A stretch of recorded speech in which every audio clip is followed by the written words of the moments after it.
मिया minority मुस्लिमफोरनि 80% भट लानानै थांनाय बिसायख'थियाव बिपिएफ पार्टिया हाइस्ट मेजरिटी लानानै सरकार दानो हादोंमोन, पावाराव फैनो हादोंमोन, गादियाव फैनो हादोंमोन रायजो राजा नोंथांमोन। नाथाय दिनै बिथांमोना डिप्राइभ जादों माखासे फान्डामेन्टेल राइटनिफ्राय, माखासे मोनथायनिफ्राय बिथांमोना बन्सित जादों। बिथांमोनखौ डिसक्रिमिनेसन खालामनाय जादों रायजो राजा नोंथांमोन। जोङो नैबेनो फोरमान होयो, नैबे जिथुनाखि बिटिसि पाल्टाय सासा सेसि बारिद सोल' जिथुनाखि हाबाफारि लादों, दा सासा सासि मियाफोरनि न' हाबनानै फुरा माने मा खालामदों बेखौ माने आलाप आलसना माने खबर लागासिनो आरोना। मिया माइनरिटिफोरा 2 लाख थाखाखौ साबैसेया मोनखो? सिनियर सिटिजेननि मुङाव बैसोगोराफोरनो 10,000 थाखाखौ साबैसेनो होखो? आरो सेल्फ हेल्प ग्रुपनि 15,000 थाखाखौ मिया माइनरिटिफोरनो साबैसे होखो? नाथाय रिजाल्टआ मोनबाय रायजो राजा नोंथांमोन, माने एकदम 0। माने जेसेबां सोंदों, जायखौ सोंदों माने मोनाखै। थ' मोनैखौ जों नुनो मोन्दों, खोनानो मोन्दों आरो नुनो मोन्दों। आरो नैबे भिडिअ'आनो फोरमान होयो रायजो राजा नोंथांमोन। दा 80% भट लानानै पावाराव फैनायनि उनाव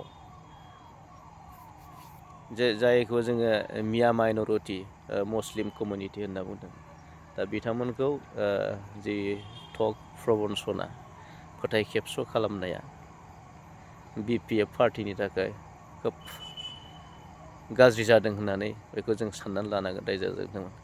दा बेनिखायनो मिया माइनरिटिफोरा दा ओरैबायदि मोनसे थांखि लादों, मोनसे इनिसिएटिभ लाबाय, फैगौ 2026 मायथाइनि एमएलए बिसायख'थियाव बिपिएफ पार्टिनि एमएलएफोरनो बे भट होनाय नङा, थुनाय नङा, बेसेन गोसा भटखौ बियो रोखा जाबाय रायजो राजा नोंथांमोन।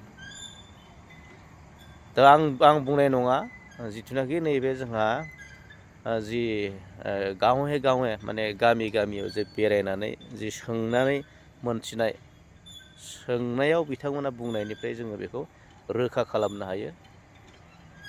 बेयो रोखा जादों। दा बिथांमोना थांनाय जिथुनाखि 2 लाख थाखा राननाय लाइमोनफोरनि मुङाव, बेकार आनएमप्लयि बेकारफोरनि लाइमोनफोरनो जि 2 लाख थाखा होदों, दा बेखौ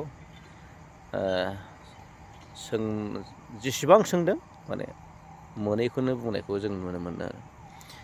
थ' बिनिखायनो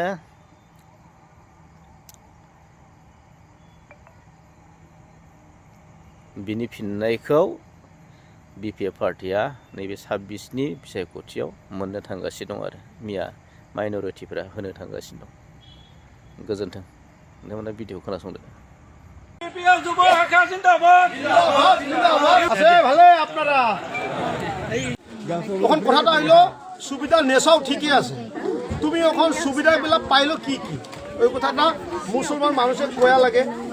আর মুসলমান মানুষে যেহেতু এখন বিপিএফ করে, 80% বিপিএফের মানুষটাই হইল মুসলমান।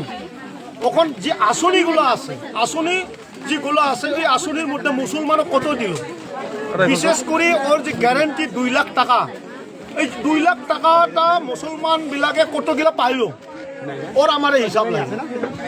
আমি মুসলমানের হইয়া জিজ্ঞাসা করছি, প্রশ্ন করছি, যে মুসলমান ভাই তো এখন আগ্রামারে প্রশ্ন করতে ভয় পায়। ওইটা লাগে আমি টুপি লাগাইয়া 15 দিন দিয়া আমি মুসলমান হইয়া কথা কোনো কয়া আমরা এই মানে মুসলমানের গ্রামে গয়া আমি এইটাই জিজ্ঞাসা করছি যে কত এই গ্রামে কত পাইছে 2 লাখ, এই গ্রামে মাটির পাট্টা কত পাইছে, আমার দিদিরা কত 10,000 করে পাইলো, 15,000 করে পাইলো, সিনিয়র এই অভিযান করবার আরম্ভ করেছে। সব কিছু আমরা সালিজারি পাইলাম যে কতখানে কোনো জায়গাতে মুসলমান বাড়িতে ও মাটির পাট্টা দেয় নাই, মুসলমান সেংরা বিলারে ও কত টাকা দেয় নাই, মুসলমান